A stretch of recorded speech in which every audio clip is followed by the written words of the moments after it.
So the fallout from the war in the Middle East will be catastrophic for a lot of African countries, countries around the world in general, because this area is where, especially, we're getting news that the Strait of Hormuz has closed, the war have expanded, uh, oil production has been attacked, oil prices have climbed already.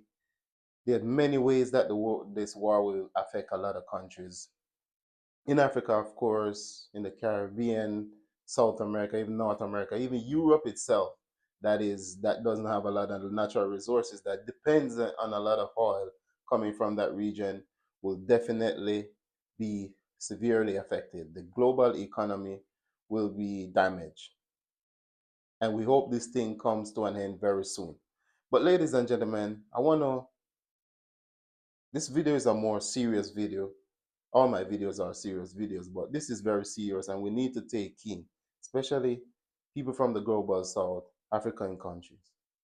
A lot of African countries, Caribbean countries too, import a lot of food. A lot of us, a lot of countries are not food self-sufficient. We don't have food sovereignty. We import a lot of food from Europe, from the Americas, from Asia. We don't produce food. Something as simple as food. All of that come from Europe. Let me tell you how will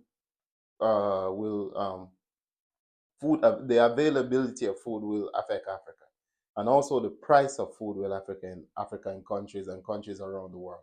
First of all, Europe get a lot of oil from the Middle East. They used to get cheap oil and gas from Russia, but they shot themselves in the foot. That's their business.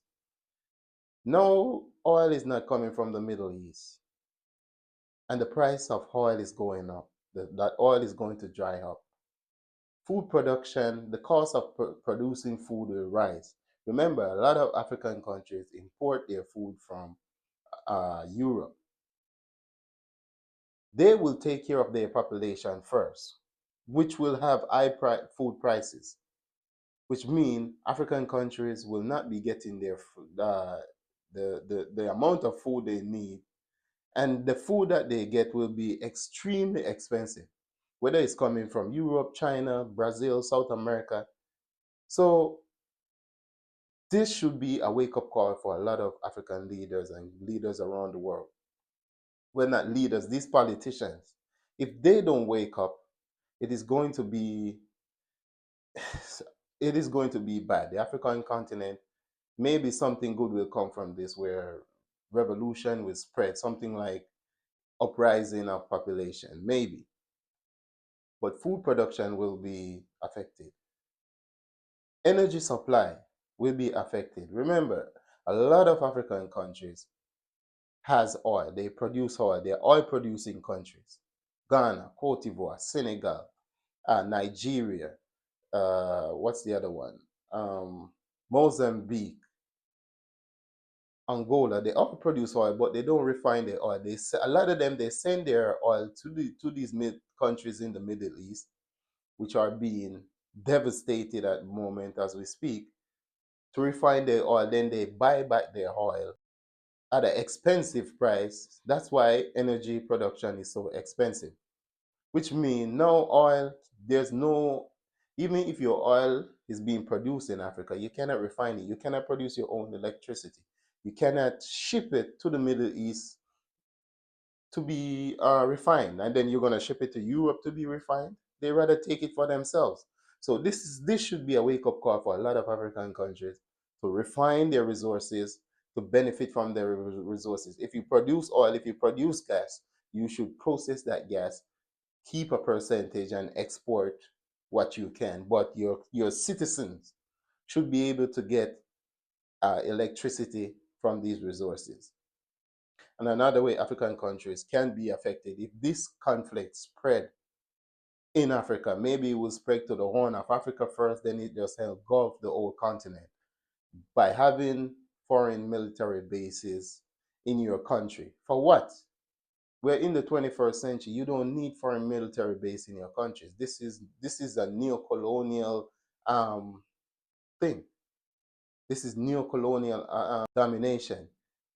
Don't have foreign military base on your country. You can cooperate with with foreign country, but there should be no foreign military in installation in your country. So you see, when war breaks out, those bases are target, and your population will be target, and your country, might be dragged in this conflict. So this has to be a wake up call for African country. Get rid of all foreign bases. Get rid of all military bases that are in your country. If you have a terrorism problem, train your military, recruit your military to defend your sovereignty or your land, as we see the AES countries are doing. No foreign military base should be in your country, because when they are in conflict, mm, these military or whoever they are in conflict with can target your population and target your country. Also, you see the nature of war of change. You might think that, oh, my country is on the other side of the Atlantic Ocean, but you see missiles are traveling thousands of kilometers. They can reach you. They can reach your countries. So this should be a wake up call for a lot of countries in Africa and so forth, not to invite these so-called superpowers in your country. You can have security cooperation with a lot of countries, but today we're in the 21st century. No foreign military base should be in your country. You should be able to secure your own territory and your own country and your own population. And we as Pan Africanists, we advocate for the unity of Africa. So a foreign military base should not be antagonistic to another African country. An outside force should not be in your country to threaten another African country, especially if that African country is not threatening you. So we call for the unity. If there's insecurity in a region, all partners, all country in that region needs to fight that insecurity together in unity. And finally, this should be a wake up call for the African population and the people around the world, peoples around the world, that entangling alliance is not good for any elite. At the end of the day, these so-called superpowers, these countries, they prioritize their own interests first. So, of course, I don't expect these politicians that have been around for decades, looting and taking from population, finally wake up and then start doing the right thing for their population. But this is for the new leadership that are coming up on the continent and around the world, not to get yourself entangling in alliances where you become the target when these elephants fight. When these elephants fight, you're a hands. You end up becoming the casualty of somebody else's conflict. So we hope this will be a wake up call. This is going to get really bad. It's going to get worse before it gets better. But we hope what good comes from this that will affect the African continent and the world in general is that every state take care of its own interest in terms of Africa. Look, you have 60 to 70% of the world's arable land. You should not be importing food. You have oil, gas, every natural resources or every energy resources that you need.